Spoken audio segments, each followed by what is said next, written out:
Assalamualaikum warahmatullahi wabarakatuh. Kembali lagi bersama saya Ferry di channel YouTube Bapak Kefatir Nurseri. Jadi pada sore hari ini ditemani dengan suara longgeret ya kalau tempat saya namanya. Kalau tempat teman-teman namanya apa? Ya ini jadi saya akan membahas tentang pecah pada beri anggur ya. Nah ini saya ambil contoh di sini aja karena ini ada yang pecah. Ini adalah tabu lampot anggur varian Basanti. Jadi kenapa berinya ini bisa pada pecah seperti ini? Jadi penyebab pecah pada beri anggur sebenarnya ada banyak ya. Kalau yang pertama banget biasanya terjadi karena terlalu banyak buah yang dipertahankan ya. Maksudnya terlalu berdempet-dempetan ya. Itu biasanya juga menjadi penyebab pecah beri ya. Nah, kemudian setelah itu biasanya terjadi karena terserang jamur embun tepung ya. Ini biasanya juga menjadi pemicu beri-berinya ini pada pecah. Kemudian berikutnya untuk yang biasa menjadikan beri-beri anggur ini pada pecah itu biasanya karena kurang kalsium ya. Itu juga penyebab pecah. Kemudian terlalu banyak penyiraman itu juga akan menyebabkan beri-beri anggur jadi mudah pecah ya. Nah tapi pada kasus di beri anggur ini Basanti ini sering terjadi di kebun saya ya. Dan bahkan saya juga sudah sering bilang sama teman-teman di rumah juga, saya mengalami hal seperti ini terjadi pada saat perubahan musim. Jadi karena kemarin kemaraunya panjang, tiba-tiba hujan, ini mengakibatkan burik ya, burik pada beri-beri anggur. Jadi ada sebagian beri anggur yang burik. Jadi walaupun buriknya ini kelihatan tipis dan sedikit, tapi ternyata mengakibatkan pecah beri seperti ini. Nah ini juga terjadi kalau kemarin yang panen kemarin ya, yang pernah saya update itu terjadi pada buah anggur Taldun. Ini juga terjadi pada saat pembuahan di perubahan musim. Ini mengakibatkan seperti ini, burik seperti ini, sehingga menjadikan mungkin kulitnya jadi seperti ini ya, dan mudah sekali pecah. Nah, ini biasa saya temui kalau di kebun saya karena seperti itu. Nah kalau di buah ini memang terjadi karena burik ya.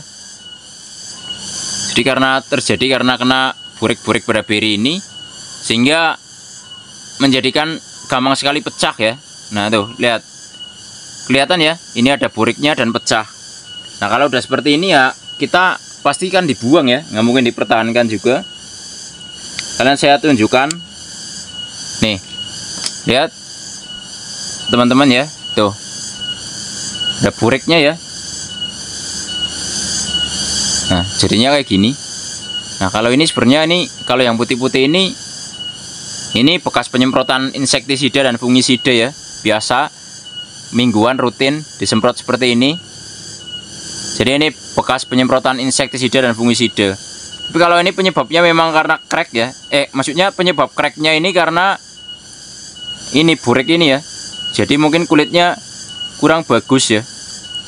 Jadi mudah sekali pecah. Lah kalau sudah seperti ini ya memang kalau yang sudah pecah ya tidak bisa diselamatkan ya, mending dibuang.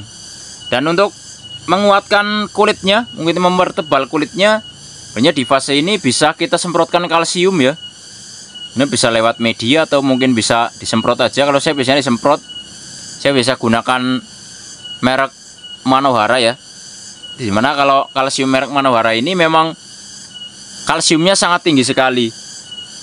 Jadi ini akan mempertebal kulit-kulit anggurnya, sehingga kalaupun sudah terlanjur pada burik dan ada yang pecah ya, dalam satu dombol ini minimal tidak semua pecah lah, hanya 1-2 yang pecah.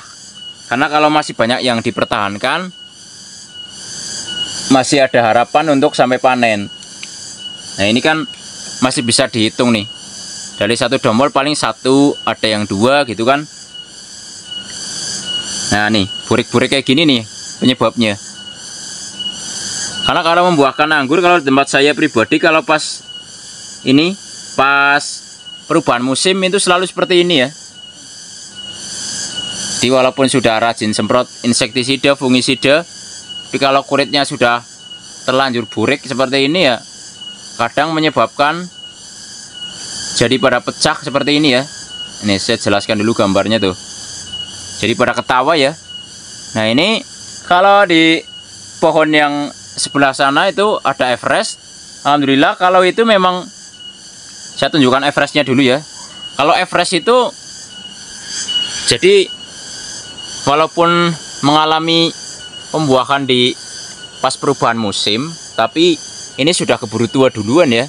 Udah veresen, udah ibaratnya tinggal fase pematangan aja. Jadi makanya ini untuk beri-beri anggur Everest ini aman ya. Sampai saat ini alhamdulillah sudah banyak yang dicip-cip juga ya. Alhamdulillah masih aman dan sangat gede-gede sekali ya. Mantap sekali dombolannya. Tuh lihat. Ini juga udah dipetik. Jadi kalau ada tamu misalnya beli bibit ke sini, kalau mau icip-icip ya saya bolehin aja silahkan. Walaupun belum full rip ya. Ini Everest nih. Kalau matang sempurna gede-gede banget. Ini padahal baru veresen belum lama loh.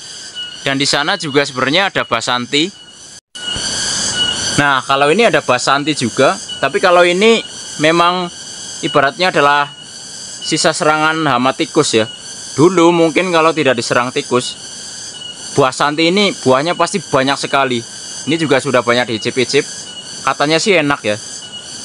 Juga sebenarnya mau icip-icip nih. Kalau dilihat dari teksturnya, Basanti ini sebenarnya kelihatan sangat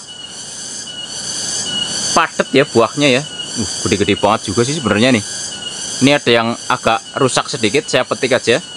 Saya cobain kayak gimana nih. Kalau kata yang main ke sini sih katanya anggurnya enak ya. Katanya dagingnya padat juga. Nih, ini agak sedikit rusak ya. Ini sudah tidak disemprot insek dan fungi, jadi bisa langsung dimakan ya.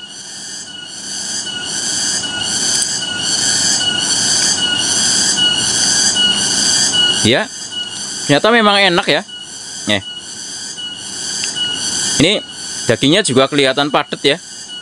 Basanti ini karena ini agak sedikit rusak, jadi teksturnya tidak terlalu kelihatan padat. Tapi ini rasanya kriuk ya. Enak ternyata ini Basanti. Ya, jadi begitu ya. Kira-kira bagaimana burik pada buah anggur itu bisa terjadi. Jadi banyak hal yang mempengaruhinya, seperti yang saya jelaskan dari awal video tadi. Ya, jadi kalau serangannya adalah burik-burik pada kulit anggur ya memang sebenarnya agak sedikit susah sih. Tapi kalau dikerok, kalau yang tipis-tipis gini dikerok biasanya masih mau hilang. Tapi kalau untuk mencegah agar ini tidak pecah ya, kalau kena crack agak sulit ya. Kalau terkena burik-burik pada beri anggur ini agak susah memang. Ya mungkin dengan rajin semprot kalsium, jadinya nanti kulitnya agak tebal. Kalau kulitnya tebal, otomatis akan mengurangi pecah pada berinya. Apalagi ini kan belum fase veresen ya, belum berubah warna, jadi ini masih bisa pecah. Jadi harus rajin semprot kalsium aja. Karena memang pembuahan di perubahan musim, kalau tempat saya pasti selalu begini. Tapi alhamdulillah tetap masih bisa dipanen. Kalau ini alhamdulillah serangan buriknya tidak terlalu parah sih, hanya tipis-tipis saja. Nah, semoga video kali ini bisa bermanfaat dan menginspirasi. Jangan lupa like, subscribe, komen, dan share agar channel ini makin maju dan berkembang. Buat teman-teman yang masih nyari bibit anggur, seperti biasa, di tempat saya juga banyak, tinggal WA saja di 083 867 120 190. Untuk variannya banyak. Ada Tamaki, ini paling banyak Tamaki ya. Heliodor, kalau yang tinggi-tinggi juga ada. Ini 1,5 meteran nih. Ada Trans, ada Taldun ya. Kemudian ada Ninel juga, ada Tamaki juga tinggi. 1 meteran ini ada Heliodor Veles ya, 70-80 cm, ada Jupiter, ada Heliodor juga, ada Transfigurasi, ada Everest, kemudian ada Ilaria, Heliodor, banyak pilihan. Nah, mungkin kalau mau main ke rumah saya juga silahkan. bisa sambil belajar langsung di sini ya. Bagaimana pengalaman saya selama ini menanam anggur ya. Wassalamualaikum warahmatullahi wabarakatuh.